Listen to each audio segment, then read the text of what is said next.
Good Morning Northwest Morning Spread is brought to you by Bill's Heating and Air Conditioning. All right, it is 6:53. Time to get you ready to take on your Tuesday here in the Morning Sprint. Olivia Roberts is tracking the latest efforts on Capitol Hill to remove President Trump from office. But first, Mark Peterson with some wet weather and a high wind advisory also in the forecast. Yep, we're seeing all of that and more. The four things you need to know waking up this morning is it's a strong storm system. It's going to last for about 48 hours. Rain all day, breezy at times even today, so it's going to feel colder than it is. Heavy mountain snow is expected, and we're seeing that in those strong winds coming in for Wednesday, which means that high wind watch going into effect tonight will last all the way through Wednesday night, with winds in some areas in excess of 50 miles an hour. Get ready for that. A Washington congresswoman says she tested positive for coronavirus. Representative Pramila Jayapal says she received the positive test results after being locked in a secure room in the Capitol during Wednesday's attack, and she blames her Republican colleagues who refused to wear a mask.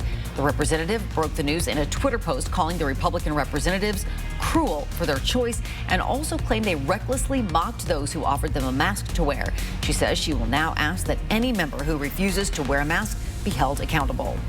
Governor Jay Inslee is sending well wishes to the Congresswoman. Inslee called Jayapal one of Washington State's most dedicated public servants and wished her a speedy recovery. And this morning, we're also learning Congresswoman Bonnie Watson-Coleman of New Jersey also positive for COVID-19. According to a statement from her office, multiple Congress members sheltering with her ignored instructions to wear masks. Coleman tweeting this morning, "I once again find myself fighting alongside my friend Representative Jayapal. Get well soon, Chairwoman."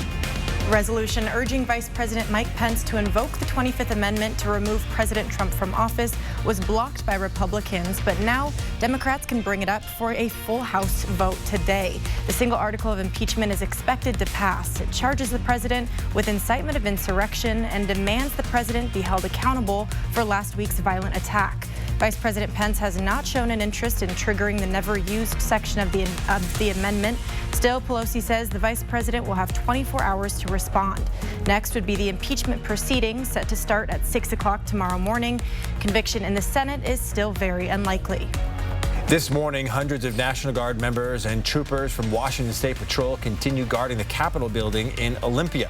WSP learned about groups planning to disrupt the opening day of the legislative session. It didn't happen. Some showed up and protested peacefully while lawmakers worked without disruption. Just 2 people were arrested for not listening to police. Focus now turns to the state's budget deficit and COVID relief. The response in Olympia comes as the FBI is warning of armed protests being planned at all 50 state capitals and the U.S. Capitol in the days leading up to the inauguration. The agency says it has seen calls for storming state, local, and federal government courthouses if President Trump is removed from office prior to January 20th. As a precaution, the National Guard is planning to send up to 15,000 troops to Washington, D.C.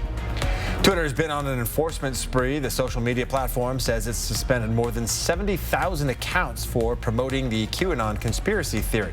QAnon followers claim all sorts of things, like politicians and celebrities work with global governments to sexually abuse children, and that 5G cellular networks spread COVID-19. None of the group's theories have ever been proven.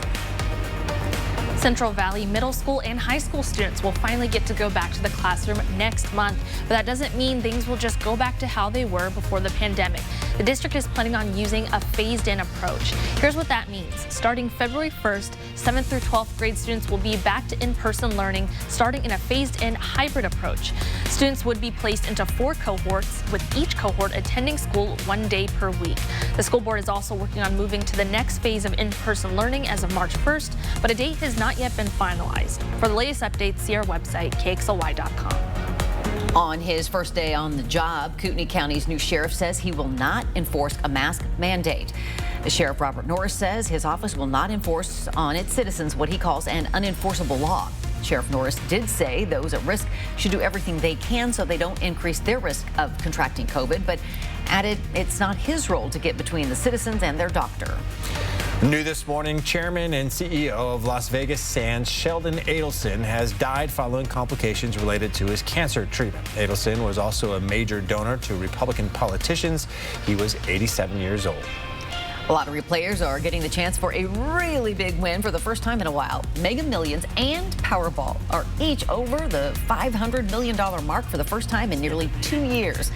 You can play Mega Millions $615 million lottery tonight. Powerball's drawing for tomorrow is currently $550 million. We'll be right back.